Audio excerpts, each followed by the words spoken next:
Think to yourselves, if you would, the last time you noticed someone who lacked good manners. Maybe it was a rude waiter at a restaurant, or a child talking back to his parents at the grocery store, or maybe it was a businessman talking loudly on his cell phone while you were sitting next to him on a park bench. For most of us, we encounter rudeness and poor etiquette every single day. Through my studies and research as a history major, I observed that etiquette through history has always been a required skill, one that was taught to children at a very young age.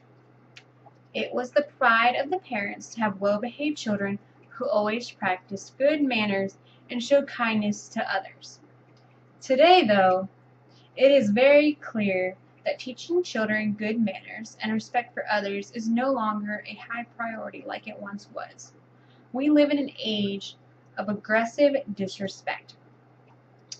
Here's a video from Fox and Friends with reporter Gretchen Carlson from January of 2013 titled, "Generation Gap: Are Today's Kids Ruder Than Ever?" As you can see from that video, the concerns about missing manners in today's children and teens is growing widely amongst adults in America. I believe that schools in the United States need to start teaching proper etiquette and good manners to their students so that they will become more respectful of those around them and so that they will grow up to become courteous adults and live prosperous lives. Today, we are going to go over the problem.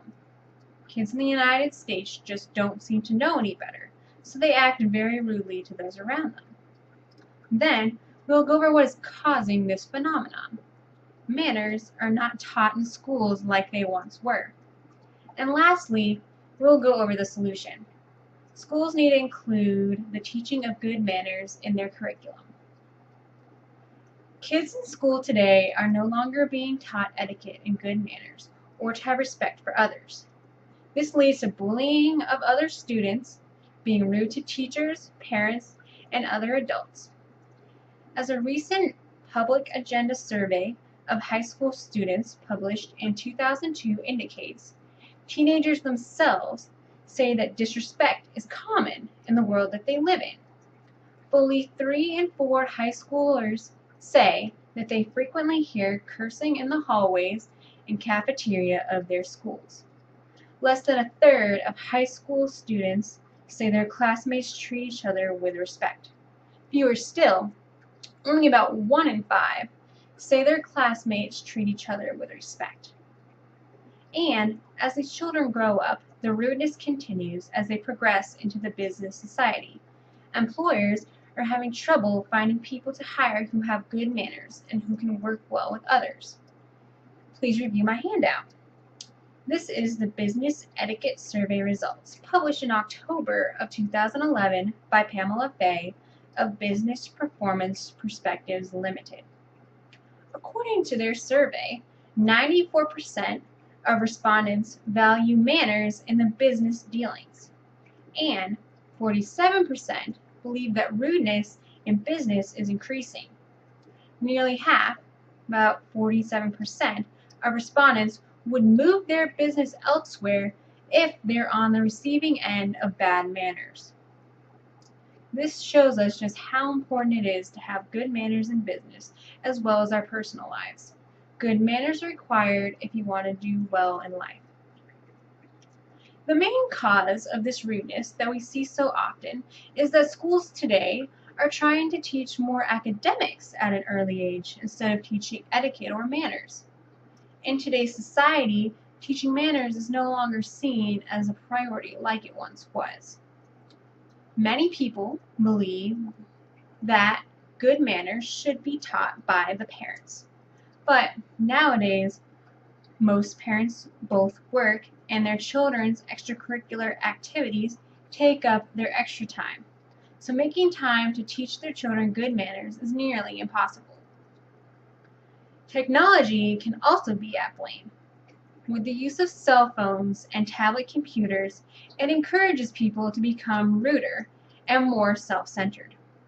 A mobile etiquette survey sponsored by Intel and conducted by ISOPS published in February of 2011, states that 75% of U.S. adults say mobile manners are worse now than they were in 2009, and a growing number of innovative mobile devices contributes to more public displays of technology, highlighting the need for increasing awareness of mobile etiquette and the impact of mobile technology on social norms. It is also a growing concern for teachers. The same survey goes on to state that 82% of teachers have observed students committing at least one mobile etiquette offense in the classroom.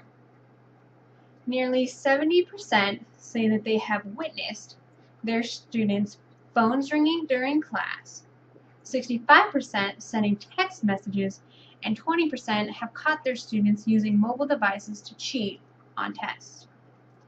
As our society changes and continues to grow rapidly into a technology-driven life, we also need to adapt and learn new mobile etiquette.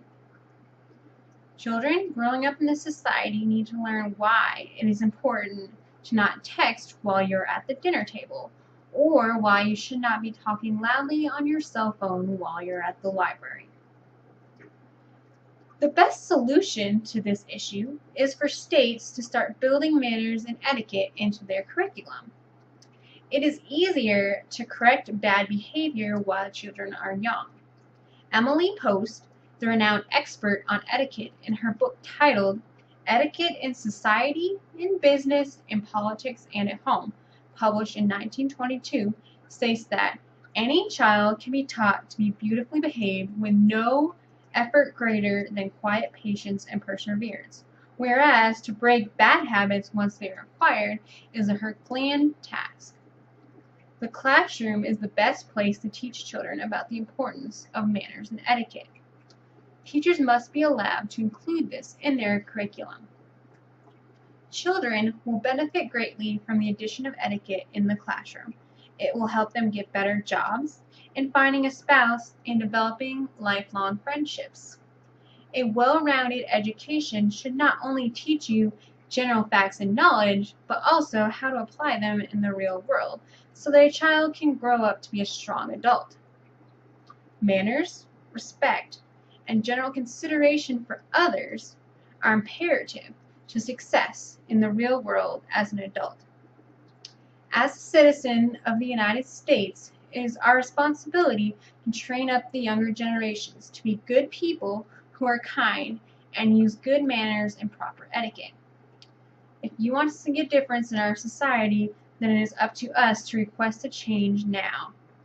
I urge you to go to your local school boards and your state governors and congressmen to request a change in our schools. Tell them how important it is for our society to have our schools teach good manners and etiquette to the impressionable young minds in our local communities, who will soon be the ones leading and shaping our future.